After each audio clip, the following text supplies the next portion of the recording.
Hello everyone, and thank you for tuning in to this edition of Your World on ALHlive.com.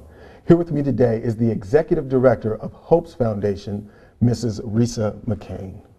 Hello. Hello, Resa, thank you for joining us. Thank you for having me. How are you doing today? I'm doing great. Good. I'm doing really good. It's a great day. Awesome, awesome. And we're going to take a few moments to give some backstory on the wonderful thing that your husband did. And for those of you that don't know, Anthony Troy McCane was a native of Tacoma, Washington, a son of Tacoma, Washington. He had a troubled childhood. He had highs and lows in his life. In the 1990s, he excelled and became a member of the United States Golden Gloves champion team. He also had, issues in the legal system, in the justice system, which culminated in 2002. He was tragically shot 5 times, which left him paralyzed from the chest down. From the chest down, yes. Okay, from the chest down. Mm-hmm. And from that time, from the time he was able to recover as best as he could, he dedicated his life every single day, as Mrs. McCane tells us, and that everybody knows. He dedicated his life to reaching out to the people that were on the path of his once doomed life.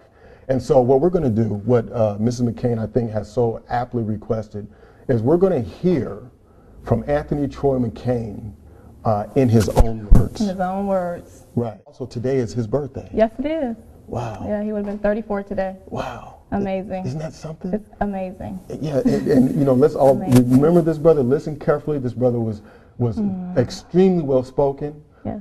Got his education late in life. Yes, he went back to school. He got a GED. Yeah. And then after being shot and paralyzed, went back to school. Yeah, and when you hear this man's voice, you would think, literally, you would think he's a Rhodes Scholar. Honestly. Amazing. Yeah. So right now, we celebrate the life of Anthony Troy McCane. Unfortunately, Anthony Troy McCane passed away on March 10th, 2010.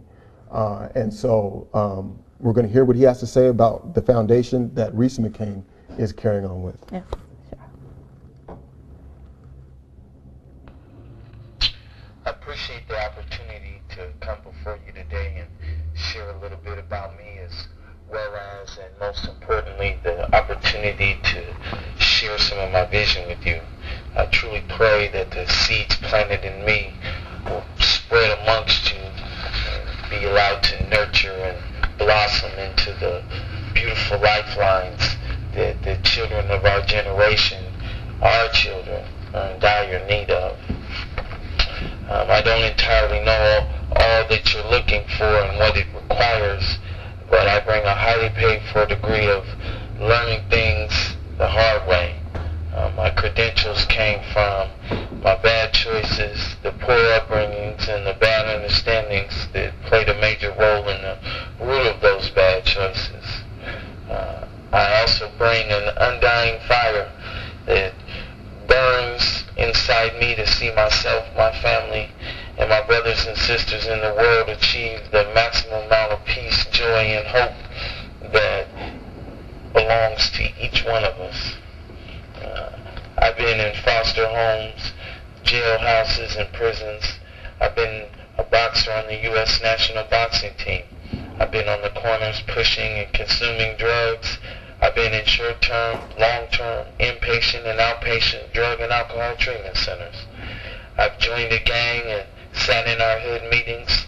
I've sat in the Safe Street and Hilltop Action Coalition community block meetings in Tacoma when the gangs and drug crime rates were at a national high. My friends first started to fall victims of the plague that is poisoning our streets today 20 years ago. 5.5 years ago, I was shot and paralyzed in the same madness. Since the time that I've been shot, I've been thankful to say that I've been able to grow tremendously as a man, a husband, and a father. From successful drug treatment to the completion of my probation, I began to put my life together. From parenting classes to currently taking classes at Tacoma Community College the negative cycles in my life are beginning to break. For the last 5 years, I've been sharing my story and what I've learned from it in the schools, drug and alcohol treatment centers, and day reporting programs for youth and adults, in churches and community meetings, and through my youth basketball program. My goal is to help empower those who have gone through and are going through or can relate to any part of my plight. You can't get around me when it comes to the problems facing the youth coming into the system today. If I haven't been through it, my family and friends have, and we've talked about it. Whether they take the high road or the low road, I've been there and done that. Through each step of the way, I've had great successes, from nothing more than just learning from my mistakes. And to close it up and answer any questions you may have for me, I want to leave you with this. With the abundant supply of divine sugar, the sweet fruits that life has thrown my way, which have been plenty, and the sour lemons, which I must say too have been plenty, I have opened up a first-class lemonade stand. And we have some of the most refreshing strawberry, raspberry, and good old lemonade around. I believe to whom much is given, much is required, and I'm here to pay on what I owe. I look forward to working with you all as our faiths connect in this time of growth and change.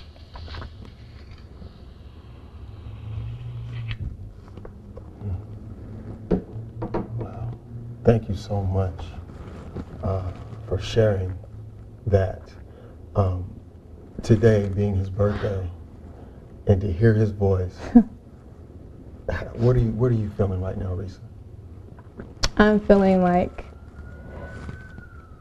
he's here, you know? Right. He's being heard. And this should be him sitting here. But to have his voice and for people to hear him and to really feel where his heart was. You can't not listen to that and not understand where his heart is. Not for himself. He's not selfish. He's never been selfish, but it's for others. Yes. It's for others, you know? And I'm honored. I'm honored to listen to it. I love listening to him, you know? And I'm always captivated by listening to him. And I get something different every time I hear it, you know? And it makes me feel great. It makes me feel great.